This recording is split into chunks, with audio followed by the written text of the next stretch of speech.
চোখ রাঙানি দিচ্ছে নতুন এক মহামারীর আতঙ্ক। ইথিওপিয়ার দক্ষিণাঞ্চলে জিঙ্কা নামের এলাকায় মারবার্গ ভাইরাসে আক্রান্ত হয়ে এখন পর্যন্ত বেশ কয়েকজনের অসুস্থ হওয়ার খবর পাওয়া গেছে। স্থানীয় স্বাস্থ্য কর্তৃপক্ষ বিষয়টিকে খুবই গুরুত্বের সাথে দেখছে। আফ্রিকার সেন্টার ফর ডিজিজ কন্ট্রোল বা সিডিসি এর দেয়া তথ্য অনুযায়ী এই ভাইরাস ইতিমধ্যেই কমিউনিটিতে ছড়িয়ে পড়ার আশঙ্কা তৈরি করেছে, ফলে সন্দেহভাজনদের আইসোলেশনে রাখা শুরু হয়েছে। তাহলে আবারও কি করোনার মতো আরও এক মহামারীর দ্বারপ্রান্তে বিশ্ব? আবারও কি থমকে যাবে পৃথিবী?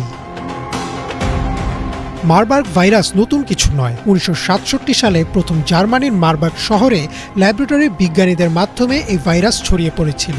সেই শহরের নাম থেকে এই ভাইরাসটির নাম রাখা হয়। কিন্তু সাধারণত ঘন ঘন এই ভাইরাসের প্রাদুর্ভাব দেখা যায় না, তাই সাধারণ মানুষের কাছে এটি তুলনামূলকভাবে অজানা। WHO-তে প্রকাশিত একটি প্রতিবেদন মতে মারবার্গ ভাইরাস আসলে ইবোলা ভাইরাসের কাছাকাছি, তাই এর অনেক উপসর্গ ও আচরণ ইবোলার মতোই ভয়ঙ্কর। ভাইরাসটি মূলত এক ধরনের বাদুড়ের শরীরে থাকে। ইন্ডিপেন্ডেন্ট পত্রিকায় প্রকাশিত এক প্রতিবেদনে বলা হয়েছে, আফ্রিকার কিছু অঞ্চলে পাহাড়ি গুহায় যেসব বাদুড় থাকে তাদের মধ্যেই এই ভাইরাস বেশি পাওয়া যায়।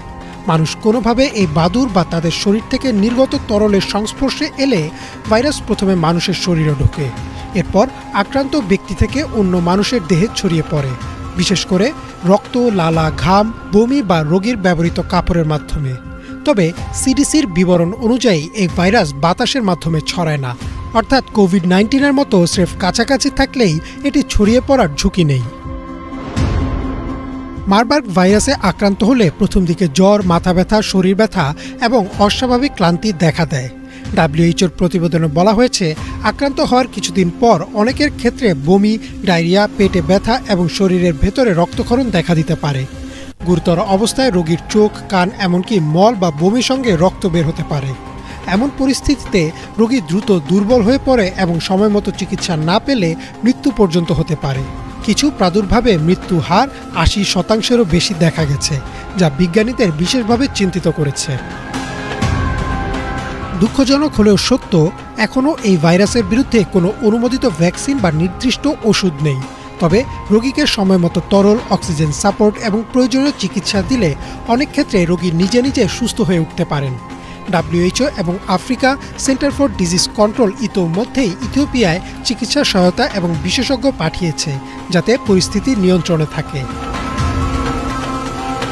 এমন অবস্থায় প্রশ্ন উঠেছে, এটি কি আবার নতুন কোনো মহামারীর সূচনা করতে পারে? বিশেষজ্ঞদের মতে আশঙ্কা থাকলেও ঝুঁকি এখনও সীমিত, কারণ ভাইরাসটি বাতাসে ছড়ায় না এবং রোগ নিয়ন্ত্রণে দ্রুত ব্যবস্থা নেওয়া হলে সংক্রমণ থামানো সম্ভব। তবে ফাইন্যান্সিয়াল এক্সপ্রেসে প্রকাশিত একটি প্রতিবেদনে বলা হয়েছে, এই ঘটনায় আন্তর্জাতিক স্বাস্থ্য সংস্থাগুলো সতর্ক পর্যায়ে চলে গেছে এবং সীমান্ত নজরদারিও বাড়ানো হয়েছে। সংশ্লিষ্টরা বলছেন, মানুষের এখনই আতঙ্কিত হওয়ার সময় আসেনি, তবে সচেতন থাকা জরুরি। যেসব এলাকায় প্রাদুর্ভাব রয়েছে সেখানে রোগী বা মৃতদেহের সংস্পর্শ এড়িয়ে চলা, স্বাস্থ্যবিধি মেনে চলা এবং সন্দেহভাজন উপসর্গ দেখা দিলে দ্রুত চিকিৎসা নেওয়া অত্যন্ত গুরুত্বপূর্ণ। বর্তমানে বিশ্বের দৃষ্টি ইথিওপিয়ার দিকে। গবেষণা এখনও চলছে, আর আশা করা হচ্ছে হয়তো অদূর ভবিষ্যতে মারবার্গ ভাইরাসের ভ্যাকসিনও তৈরি হয়ে যাবে। ইমরান মাহমুদ, বাংলা ভিশন।